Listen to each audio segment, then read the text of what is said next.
प्रिय विद्यार्थियों नमस्कार। आज हम कक्षा 11 की हिंदी साहित्य में महादेवी वर्मा की दो गीत संकलितें का अध्ययन करने जा रहे हैं। मैं आपको बता दूं, महादेवी वर्मा का जन्म सन 1907 और मृत्यु सन 1987। इनका जन्म फर्रुखाबाद उत्तर प्रदेश में हुआ और प्रारंभिक शिक्षा इनकी इंदौर में हुई। 12 वर्ष की वर्ष में ही इनका विवाह हो गया था। इन्होंने संस्कृत में एमए किया और इसके तत्पश्चात इनकी नियुक्ति प्रयाग महिला विद्यापीठ में हो गई, जहां वो लंबे समय तक प्राचार्य के पद पर कार्यरत रही। स्वाधीनता आंदोलन और गांधी जी के विचारों का साथ साथ गौतम बुद्ध के दर्शन का भी गहरा प्रभाव इनके जीवन पर पड़ा। हम महादेवी जी को भारतीय समाज और हिंदी साहित्य में स्त्रियों को उचित स्थान दिलाने के लिए विचार और व्यवहार के स्तर पर जीवन भर प्रयत्नशील रही, ऐसा हम जानते हैं। इन्होंने कुछ समय तक चांद नामक पत्रिका का संपादन भी किया और भारतीय समाज में स्त्रियों की पराधीनता के यथार्थ और स्वाधीनता की आकांक्षा का विवेचन भी इनके द्वारा किया गया है। महादेवी वर्मा के काव्य में जागरण की चेतना के साथ स्वतंत्रता की कामना भी की गई है और दुख की अनुभूति के साथ करुणा का बोध भी देखने को मिलता है। दूसरी तरफ हम देखें, छायावादी कवियों की तरह या छायावादी 4 स्तंभों में इनका नाम हम गिनते हैं। इनके गीतों में प्रकृति सौंदर्य के भी कई रूप मिलते हैं। हालांकि स्थूल के प्रति सूक्ष्म का विद्रोह, जो छायावाद की विशेषता थी, इनके रचनाओं में देखने को मिलता है। दूसरी तरफ हम देखें तो महादेवी वर्मा के गीतों में भक्तिकाल के गीतों की प्रतिध्वनि और लोक गीतों की अनुगूंज भी है, जिसके कारण हम इन्हें आज के युग की मीरा के नाम से भी जानते हैं। इनके हम रचनाओं के बारे में हम अध्ययन करें तो आप देखेंगे कि महादेवी वर्मा के जो प्रमुख कृतियां हैं उनमें निहार, रश्मि, नीरजा, सायंद गीत, यामा और दीपशिखा है। कविता के अतिरिक्त इन्होंने गद्य के क्षेत्र में भी रचनाएं की हैं। उन रचनाओं में इनके संस्मरण और रेखा चित्र प्रमुख हैं। पथ के साथी, अतीत के चलचित्र तथा स्मृति की रेखाएं इनकी एक कलात्मक गद्य रचनाएं हैं। अतीत के चलचित्र और स्मृति रेखाएं के अलावा इन्होंने अपने संस्मरणों में श्रृंखला की कड़ियाँ भारतीय समाज में स्त्री जीवन के प्रति एक विशेष मूल्यांकन को दर्शाती है। हमारे इस पाठ्यक्रम में महादेवी जी के 2 गीत संकलित हैं। पहला गीत स्वाधीनता आंदोलन की प्रेरणा से रचित जागरण गीत है, जिसमें बहुत कठिन परिस्थितियों में भी चिंता न करते हुए अपने कोमल बंधनों के आकर्षण से मुक्त होकर अपने लक्ष्य की ओर निरंतर बढ़ते रहने का आह्वान किया है। माया मोह के बंधन से जकड़े मानव को जगाते हुए महादेवी ने कहा है कि जाग तुझको दूर है जाना। देखिए, हम इसी गीत को आज अध्ययन करेंगे, समझेंगे कि जाग तुझको दूर है जाना। इस कविता में महादेवी वर्मा कहती हैं कि चिर सजग आंखें उन्नीदी आज कैसा व्यस्त बाना, जाग तुझको दूर जाना।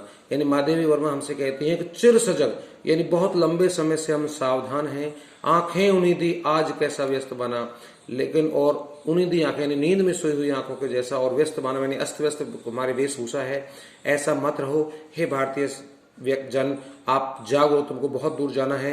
यानी अभी स्वतंत्रता प्राप्त करने के लिए आपको बहुत कुछ मेहनत करनी है, अंग्रेजों का मुकाबला करना है।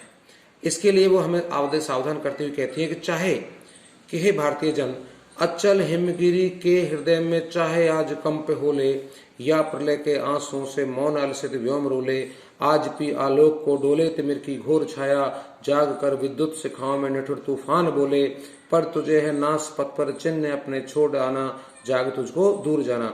अर्थात हे भारतीय जन, आज आपके सामने चाहे कितनी ही बड़ी समस्याएं क्यों ना हो, लेकिन उन सब को ध्यान में रखते हुए अपने देश को स्वतंत्र करना है। इसके लिए चाहे अपने प्राणों की आहुति आपको देनी पड़े तो भी देनी है।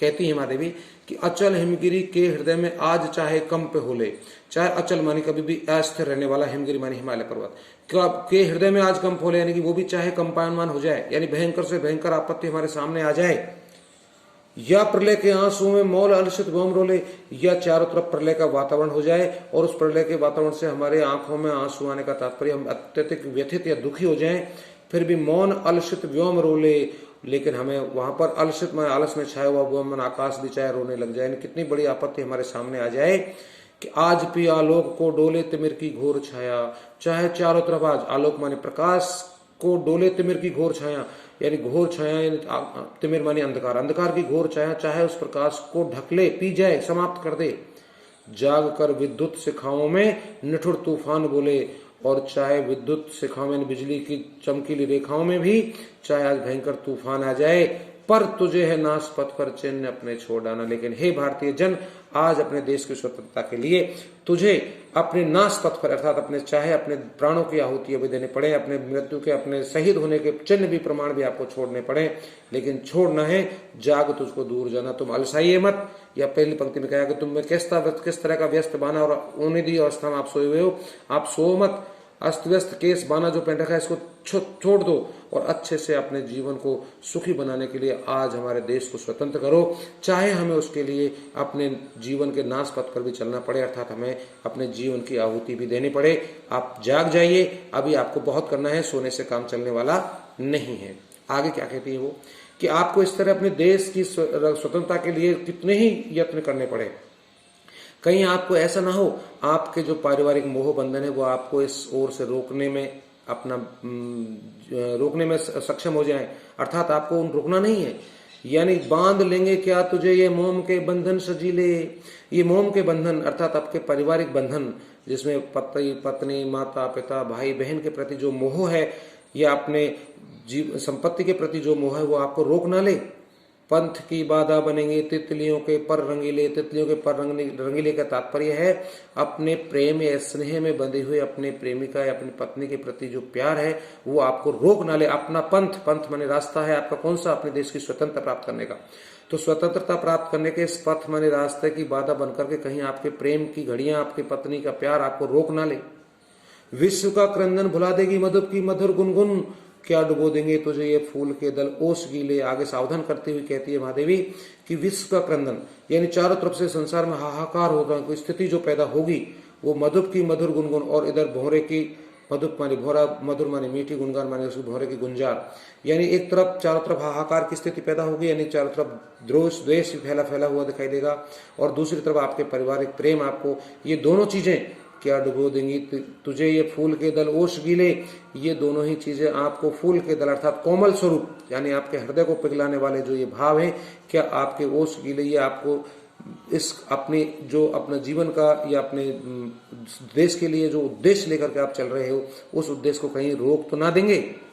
तू न अपनी छां को अपने लिए कारा बनाना, महादेवी कहती हैं अपनी छां को ही अपने लिए कारा मानी जेल मत बना देना, अर्थात स्वयं ही उसमें अपने जीवन को बर्बाद मत कर लेना। जाग तुझको दूर जाना, जाग जाइए, सावधान हो जाइए, अब तुम्हें बहुत दूर जाना है, यानी अपने देश को स्वतंत्रता भी दिलानी है, इसके लिए आप सावधान हो जाइए। कि वज्र का और एक छोटे अश्रु कण में धो गलाया, दे किसे जीवन सुधा दो घूंट मदिरा मांग लाया। कि हे प्रिय भारतीय जन, वज्र का और एक छोटे अश्रु कण में धो गलाया, कहीं ऐसा ना हो आपके वज्र के समान कठोर हृदय हम भारतीयों का होता है। एक छोटे अश्रुकण में यानी कि आपके प्रियजनों के द्वारा, आपके परिवारजनों के द्वारा आपकी मौत की बात को सुनकर के युद्ध में जाने पर आपके ये समझ में आए कि पता नहीं युद्ध के दो ही रूप होते हैं, या तो जीत करके आना है या मौत लेकर के आना है, तो उससे सोच करके आपके प्रति आंसू गुण बहा दें और आप उनके प्यार से मोहित होकर के माया मोह में फंसने के उपरांत आप वहां जाने से रुक जाएं। ऐसा नहीं होना चाहिए। कहीं आपके अश्रुकण में आपको अपने मन के हृदय को पिघला दें, धो दें, ऐसा नहीं होना चाहिए। दे किसे जीवन सुधा दो घूंट मदिरा मांग लाया, दे किसे जीवन सुधा, आप तो अपने जीवन रूपी सुधा माने अमृत को दो घूंट को मदिरा मांग लाने के बराबर होगा। अर्थात आप स्वतंत्रता के प्रति यदि सजग नहीं होंगे, सावधान नहीं होंगे, तो आप एक अमृत रूपी चीज को छोड़ करके एक शराब रूपी यानी कि एक निकृष्ट वस्तु के समान अपने आप को मांग लेंगे, ऐसा होगा। इसलिए वो प्रश्न करती है कि आप ऐसा मत कर देना, यानी अमृत रूपी सुधा रूपी जीवन को त्याग करके मदिरा का सेवन मत कर लेना। अर्थात आप अपने जीवन को और अपनी भारत भूमि को एक सुख समृद्ध बनाने के लिए, स्वतंत्रता प्राप्त कराने के लिए आप अपने आप को बदल मत देना। अपनी स्वतंत्रता के लिए आप आगे अनवरत चलते रहना। कि सो गई आंधी मलय की बात का उपधान ले क्या, विश्व का अभिशाप क्या चिर नींद बनकर पास आया, अमरता सो चाहता कि मृत्यु को और में बसाना, जाग तुझको दूर जाना। महादेवी कहती है आगे कि सो गई आंधी मलय की, कि इस समय तो मलय बने चंदन से युक्त आने वाली हवा बिल्कुल आंधी शांत हो गई, वात का उपधान ले क्या, कि हवा का सहारा लेने से क्या फायदा। विश्व का अभिशाप क्या चिर नींद बनकर पास आया, और चारों तरफ विश्व में हाहाकार की स्थिति जो अभिशाप है वो हमारे सामने बनकर आ रहा है, हमारे अर्थात हमारे देश को परतंत्र करके हमें अपने चंगुल में फंसाए हुए बैठे हैं। तो नींद बनकर पास आई, ये सब नींद आपकी जो नींद बन रही है, आप इतनी सावधान नहीं हो रहे हो, जाग नहीं रहे हो, सो रहे हो, ये सब उसी का प्रमाण है। इसलिए ऐसा ना करो। अमरता सुत चाहता है, क्यों मृत्यु को ओर में बसाना। लोग कहते हैं अमरता है जो सुत चाहता है, अर्थात बलिदान चाहता है, तो मृत्यु को ओर में बसाना, तो मृत्यु को गले में क्यों बसाना। लेकिन नहीं, आपको मृत्यु को अपने हृदय में बसाना है। जाग तुझको दूर जाना, आपको अभी बहुत आगे जाना है, बहुत कुछ करना है, देश की स्वतंत्रता के लिए अपने आप को बलिदान करना है। आप सावधान हो जाइए, जाग जाइए, सोने में कोई फायदा नहीं है, अपनी नींद को त्याग दो। आगे कहती है कि कहन ठंडी सांस में अब भूल वह जलती कहानी, आग को उर में तभी द्रग में सजेगा आज पानी। हार भी तेरी बनेगी माननी जय की पताका, राख क्षणिक पतंग की है अमर दीपक की कहानी, दीपक की निशानी है तुझे अंगार सैया पर मृदुल कलियां बिछाना, जाग तुझको दूर जाना। महादेवी आगे उनको और सावधान करती हुई कहती है कि कहन ठंडी सांस में अब वह भूल वह जलती कहानी, कहीं अपनी आप ठंडी सांस में, ठंडी सांस का तात्पर्य आप बिल्कुल शीतलता लिए हुए हैं, आप भूल चुके हैं सारी चीजें, हमें क्या करना है। ये एक ठंडी सांस है, यानी कि आप बिल्कुल सुस्त बैठे हैं, आपके अंदर तेज समाप्त हो चुका है कि भूल वह जलती कहानी। उस जलती कहानी को मत भूलिए, तुम्हारे साथ अंग्रेजों ने क्या क्या दुराचार किए हैं। आग हो उर में तभी द्रग में सजेगा आज पानी, आपके हृदय में आग हो, यानी कि आपके अंदर तेज हो, द्रग में सजेगा आज पानी, तभी आंखों में पानी सजने का तात्पर्य आप लोग सावधान होकर के उनका मुकाबला करो, तभी उस पानी का महत्व होगा जो आपकी आंखों में भरा हुआ है। यानी अंग्रेजों के प्रति जो जोश, जो अंग्रेजों के प्रति आपके हृदय में जो परेशानी है, यानी अंग्रेज आपको जो परेशान कर रहे हैं, उसको मुकाबला करने की ताकत आपके अंदर तभी आएगी। कि हार भी तेरी बनेगी माननी जय की पताका, यदि तुम लड़ते हुए हार भी जाओगे तो भी तुम्हारी पताका माननी, मान सम्मान और जयकार आपकी चारों तरफ होगी। जिस प्रकार से कि राख क्षणिक पतंग की है अमर दीपक की कहानी, कि पतंग जो होता है दीपक से प्रेम करता है, आप भी अपने देश से प्रेम करते हो, अपने देश पर प्रेम करते हुए अपने प्राणों को न्यौछावर कर दोगे तो उस पतंगे की तरह, उस कीट की तरह आपकी भी कहानी अमर हो जाएगी। अमर दीपक की कहानी, दीपक की कहानी यानी अपना देश अमर हो जाएगा, तो उसमें आपका भी नाम अमरता के साथ जुड़ जाएगा। कि है तुझे अंगार सैया पर मृदुल कलियां बिछाना, जाग तुझको दूर जाना। कि है तुझे अंगार सैया पर मृदुल कलियां बिछाना, अपने जीवन की मृदुल यानी कोमल कलियों को बिछाना है, अपने जीवन को आप बलिदान देना है, न्यौछावर करना है, यानी अंगारों की सैया पर आपको लेटना है, जाग तुझको दूर जाना। हे भारतीय जन, आप सावधान हो जाइए, आपको बहुत आगे बढ़ना है, अपने देश को स्वतंत्रता दिलाने के लिए आपको सब कुछ करना पड़ेगा। इसलिए आप सावधान हो जाइए, जाग जाइए और अपने जीवन को मानो अपने देश के लिए समर्पित करने के लिए तैयार हो जाइए। इस तरह से इस गीत में महादेवी वर्मा अपने देश को स्वतंत्र दिलाने के लिए अपने प्राणों की न्यौछावर करने की बात यहाँ पर करती है। इस तरह ये आपका पहला गीत समाप्त होता है। धन्यवाद।